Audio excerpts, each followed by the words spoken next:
Guys, the Czech Pirc Defense, such a great chess opening for black. If you're interested in my over 6-hour course on the Czech Pirc Defense, all you got to do, go down in the description below, go down the pinned comment, and plug in the discount code 2024. And if you do that, you're going to receive 30% off on the course.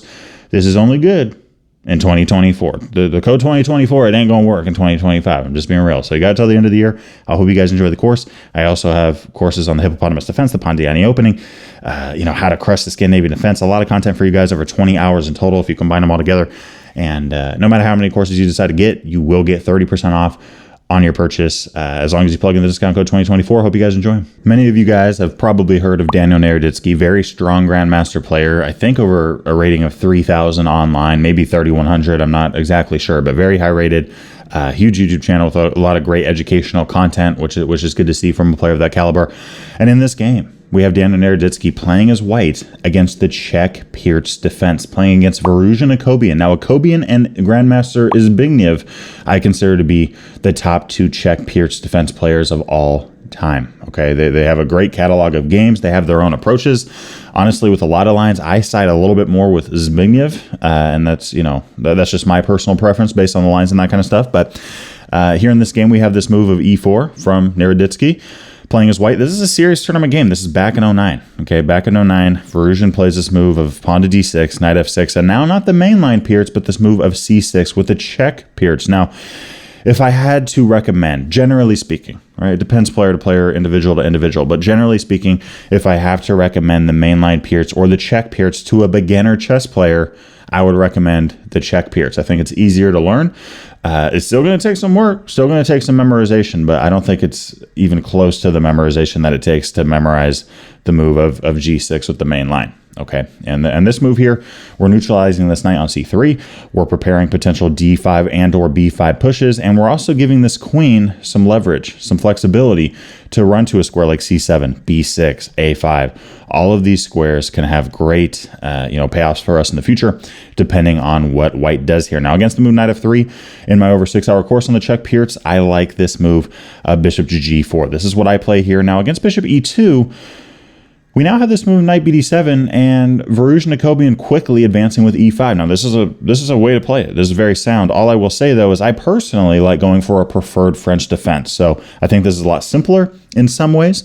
You can play e6, play bishop e7. You don't got to be in a huge rush to play d5, right? Just keep developing. If your bishop gets kicked, fine, bring it back to h5. And once you have a little bit of development, e6, bishop e7, strike with d5. If white wants to capture, we'll capture towards the center. We'll get a c6 square for our knight. That makes the game very easy. In fact, really, whenever white does that, we pretty much just get a dead even game, one in which case I really like black's chances. And if the move e5, we can drop our knight back to d7. And the reason I call this, a preferred French defense is that, look, we have the French defense structure. We don't have a French bishop, though, so that's huge. And when we play the move of c5, white doesn't have a pawn on c3. So when we do take on d4, white doesn't have a pawn capturing back. They have a piece capturing back, which makes e5 that much more weak and vulnerable to attack. So, all that to say, I do like this move e6. But in the game here, we have knight bd7, followed by e5 striking in the center. This is a very solid setup for black. Bishop e7, castling kingside. If white takes, we'll calmly capture back. And knight d2 is played here. We see bishop takes e2 and queen c7. I mean, look at how just solid, right? I don't know how else to say it. I mean, this is just a solid setup for black. It's going to be hard for white to do hardly anything right now. I mean, the d file is the only open file on the board. We have d4 very well covered by a pawn, which white doesn't, by the way. d5 is covered. We have d6 covered twice, d7 covered twice, d8 covered 4 times by both of our rooks, our bishop, and our queen. So this whole file here, we have great control over. And, from here, in terms of middle game planning and stuff, you really want to improve this knight on d7, right? Knight c5 is a great way to do that, putting pressure on e4. If white wants to give up their bishop, go ahead. We'll capture back with their bishop. We're going to have an astounding bishop on c5 looking directly at the enemy king. And, here if a move like f3, which wasn't played in the game, by the way, b6, I think this is a solid, solidifying move. Just giving that knight a little bit of extra support. Of course, the bishop's defending it. And if we do see a capture, we're not going to take back with the pawn because that would be horrible for our pawn structure on the queen side. But, this is just a solid move. And it makes white second guess a5 ideas, right? Because in this case, we can play b5 and we don't have to be worried about any kind of en passant stuff. We just don't. In this case, the knight runs back, knight e6. Remember that when you play knight c5 in these types of, black lion, Czech Pirc defense positions, you can play knight c5 targeting the pawn, and you can always come to e6. And you got a knight looking at some very key dark squares here, and according to the engine, black here with a nice edge. So going back to knight c5, we have f4 instead. E takes f4 is played, queen d7, and now queen e6. Nice little perch for the queen, attacking that pawn on e4. Now we have 3 pieces attacking the pawn e4, which is isolated. This is an isolated pawn. And, after rook fe1, we have rook a d8. Okay, now white has to be careful here. Let's say a move like b4. Let's say white plays aggressively. Now, first things first, dropping our knight back, right, isn't the end of the world here. For example, knight a6 could actually be good attacking the pawn, but better than that is playing rook takes d1. And as black here, we're playing solid positional, and also attacking type chess. I think it's a good combination of positional and attacking chess. If the queen decides to take back, how's that going to go? Well, we're just going to take the knight on c4. You take our knight, we capture with check, take the knight on c3. We're up 4 points in material. This is resignable for white. And if your knight or your rook takes, well, then you're lacking a defender, right? Both of those are very important defenders for e4. So we're just going to end up winning the pawn on e4, and we have a 1 game there. So, white has to be very careful here. White is on the defensive. Daniel Naroditsky, high-level chess player, playing as white. Move 16, playing defensive chess here.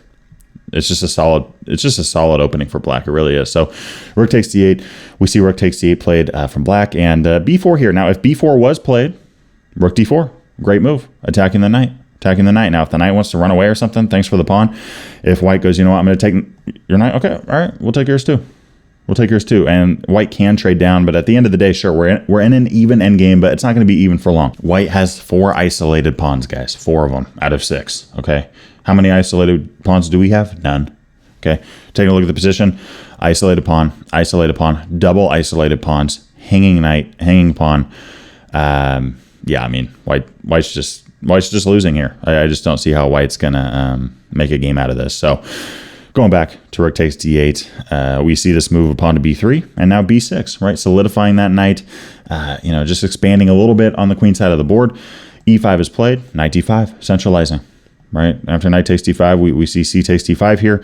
Now, this pawn is isolated, but this pawn is able to very easily push up to d3, giving us some activity. Knight d6 is played. Do we want to take here and give white a passed pawn on the 6th rank defended by this bishop? No, terrible idea. So instead we see this move of h6. Knight b5 is played, d4. Akobian here just forging ahead. If Naroditsky ended up taking on a7, we would see the move of d3, just blasting ahead. If you want to capture back, we're going to take with the knight. Great activity here from black. If you want to move the rook there, thanks for the bishop. If you want to play rook f1, for example, we have a lot of different things that we can do. We can throw in a check here. That's great. We could also take the bishop first and then throw in a check. Let's say the king runs to f1. All right, let's start picking off pawns. If you see king h1, you can actually just take the pawn e5. This queen cannot capture back because of back rank mate ideas. So, this is just a very active position to play with, from the black side. And going back to d4, we instead see this move knight c7. Now, this is a much better move, right? We get, tempo against the queen as white, but black's still better. We have the move of queen to f5, e6 is played, capturing, and after knight takes e6, here we actually do see, a slight little mistake from Akobian. Now, he's still fine after the move d3, but according to the engine, we should play queen takes e6 or knight takes. It doesn't actually matter the move order there. Sometimes move order matters, but in this case, it doesn't. And, just trading down, right? Playing bishop c5. And here's the idea. We're threatening d3 with check against the king, capturing on c2, pushing d2. Just so much activity there for us on that side of the board. And if king f1, you escape the check, but now we pin your bishop. And no matter how you defend it, you play g3, you play rook up. Either one, we're going to play g5, and that bishop's ours. We're just winning this position. This is great, right? And going back to bishop c5, if king h1, we play d3. And white really should take that pawn. In this case, though, we're attacking a hanging pawn on b3, and white's unable to defend that. And if we see something like bishop b8, maybe white's thinking, okay, pawn for pawn. Well, it turns out taking the pawn's not even our biggest threat. Rook d1, this game's about to be over. So We see the move d3, knight takes e6 though, and trading down, and then bishop c5 actually, threatening d3 check was the way to go there, but we still have a great game here as black. Rook takes d3. Look at the activity of black's pieces. I would also say white's pieces are pretty active as well, but I think this rook to me really stands out as an active piece. If you compare rook activity, our rook is definitely better. Bishop activity, honestly, I think they're about the same. I do like our bishop placement. I don't think this bishop's a major threat to us at the moment. I think our queen's a little bit better. I'll be honest, I got to hand it to this knight on e6. That knight on e6 is more active than ours. But overall, I do think we have an edge in activity. Bishop e8 is played, and we now have the move of knight takes e6. So we see trading down. Bishop c5 would check. King f1, right? You don't want to run to the corner and then just get back rank mated. So we have king f1, a5, saving that pawn, reinitiating the threat on b3. Rook g6 is played. We see capturing off. Now here, I personally would be, prone to playing something like bishop f8, just hanging onto my pawn. But the issue with this is we have bishop c7.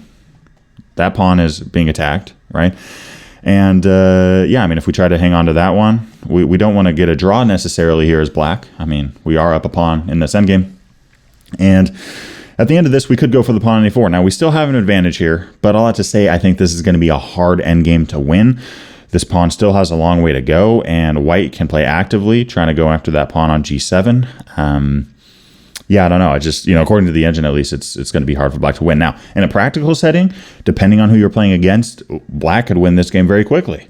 But, when you're talking about top-level players like Daniel Naroditsky and Varuzhan Akobian, you got to take every ounce of an advantage that you can get, and we see this move of king to f7, giving up the pawn, but getting that edge in king activity. Now, in the opening, we know, right, we don't want to just throw your king out into the center unless you're playing the Bong Cloud or something, which is terrible, by the way, but not as bad as a lot of people may think.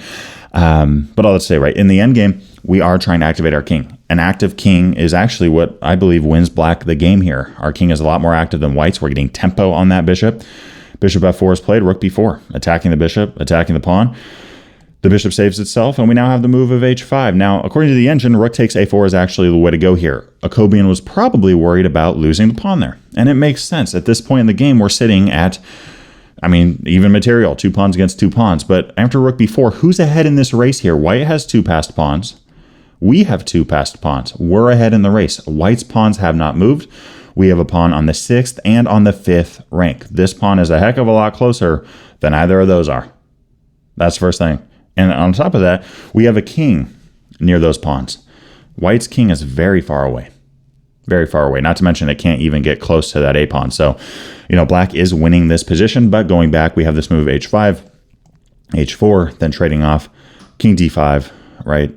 Just continuing to really activate that king, bishop g4.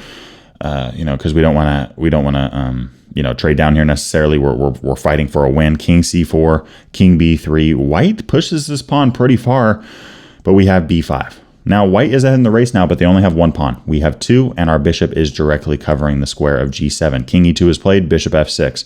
This really allows the rook to get back into the game. We have rook c4 attacking the bishop, bishop c3, because, we don't want to take that bishop. That's a mistake. If you're playing Daniel Naroditsky, especially if you're playing Eric Rosen, okay, and you see a hanging piece, don't take it. Just don't, okay?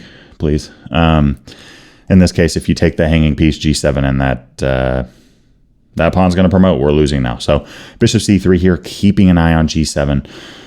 Rook h2 is played. Rook c8. The rook gets right in front of the pawn, which is great for us. We take off that pawn, and now we're just up 2 pawns of material.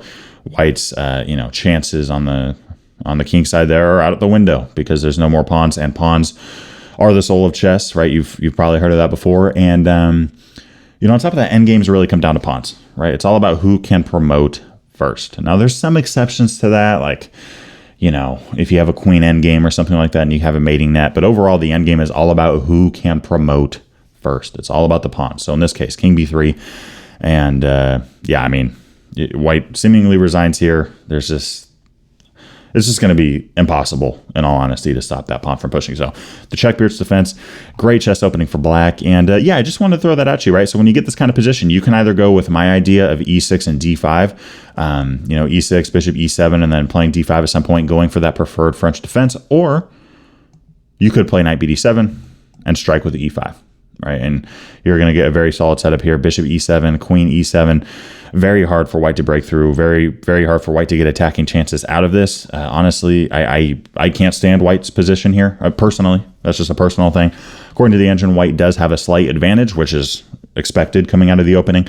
But yeah, I think practically, or especially if you learn the lines, look at Grandmaster games, study this opening in depth, you're going to get some really good middle game positions that you can work with. Guys, I hope y'all enjoyed today's video. And just a quick reminder that in addition to the 30% off all online courses sale this month, we wanted to also give a 20% off sale on our physical merch all December. We got shirts, hoodies, mugs, and more on the merch shelf below, and we got a lot more on the website, so check them out and use the code WINTER20 for 20% off. On top of that, I wanted to give a big shout out to my Patreon supporters for the month of December in 2024. I appreciate you guys a ton. It's been great getting to know you, and yeah, I'm just humbled by your support. And if you guys haven't thought about joining the Patreon community before, there's some exclusive benefits that you gain by becoming a member, and I look forward to seeing you over there on the platform.